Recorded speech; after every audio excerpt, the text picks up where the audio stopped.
My mother told every guest at my birthday party that I was adopted. She said it with a smile. She said it for 20 years, and she was lying the entire time. I was 12 years old the first time I heard it, and I heard it from my own mother.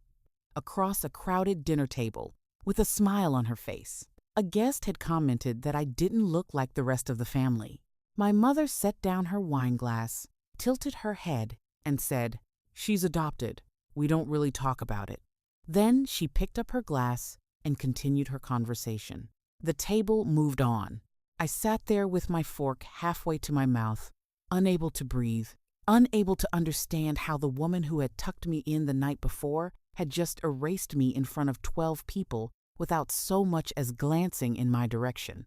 I was not adopted. I had always known this, the way you know things that live in your bones: my father's nose, my grandmother's stubborn jaw, the same laugh that embarrassed us both at quiet moments. But whenever I tried to raise it, my mother would sigh with that particular exhaustion she reserved for conversations she considered beneath her. "You're too sensitive, Mara. You always have been." And my father would simply leave the room, not angrily, quietly, like a man who had made peace with something long ago and had no interest in revisiting it. It kept happening. School events, church gatherings, my own birthday parties, the one where my friends were there, where I was 14 and standing right beside her when she said it. Always the same words, the same casual smile, as if it cost her nothing, because for her, it didn't. Meanwhile, my brother Ethan was introduced with pride. "This is our son studying medicine. We're so proud." Then she'd turn to me. "And this is Mara." A pause. "She's adopted." As if I needed a disclaimer before I could be presented to the world. By my late 20s, I had built a careful life away from all of it. But then, my grandmother died, my father's mother, the woman who called me her heart every Christmas. At the funeral, an elderly relative took my arm gently and whispered, "You're so brave, dear, being adopted and still being there for them."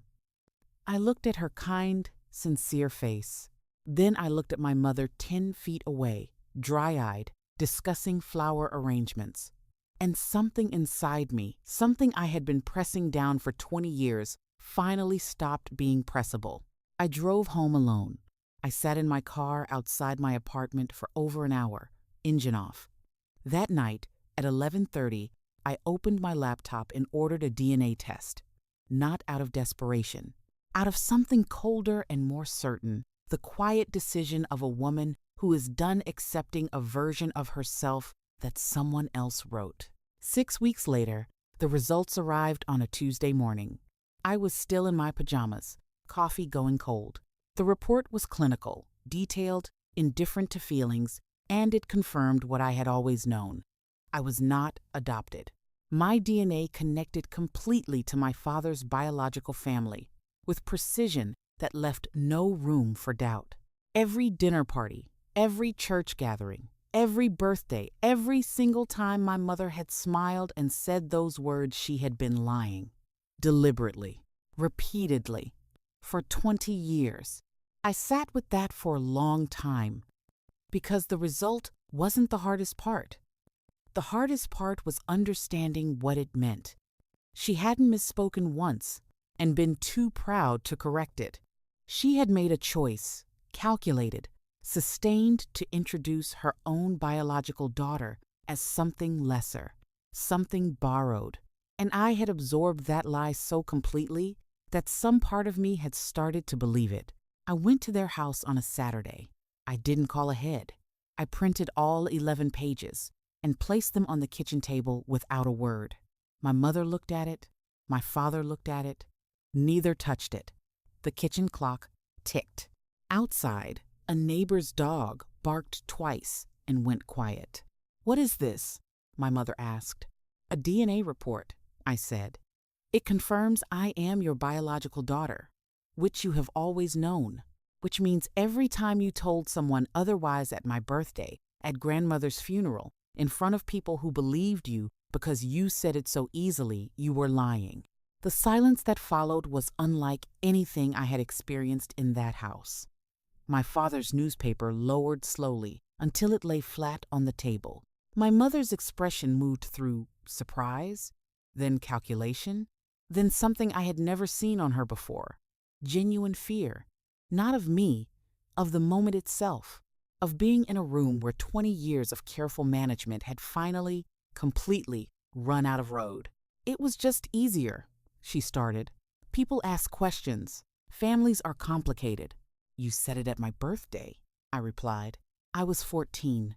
My friends were standing right there. She opened her mouth, closed it.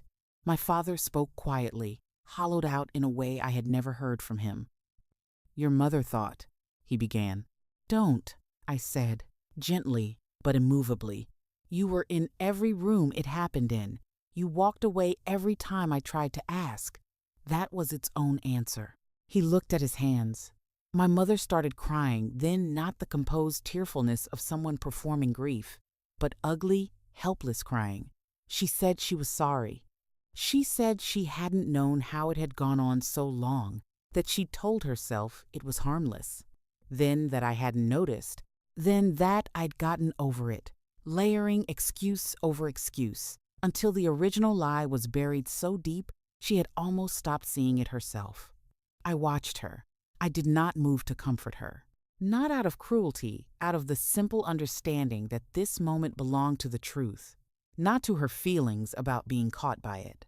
When she stopped, I folded the report and put it back in my bag. "I'm not here to punish you," I said.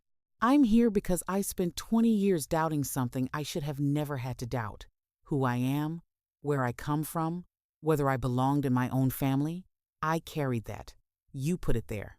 And I needed you to sit in a room and know that I know."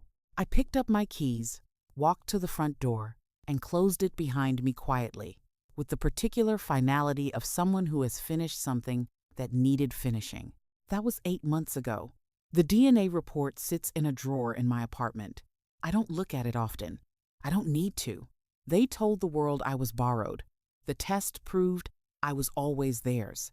But the woman who walked out of that kitchen on a Saturday afternoon, she belonged, finally and entirely, to herself.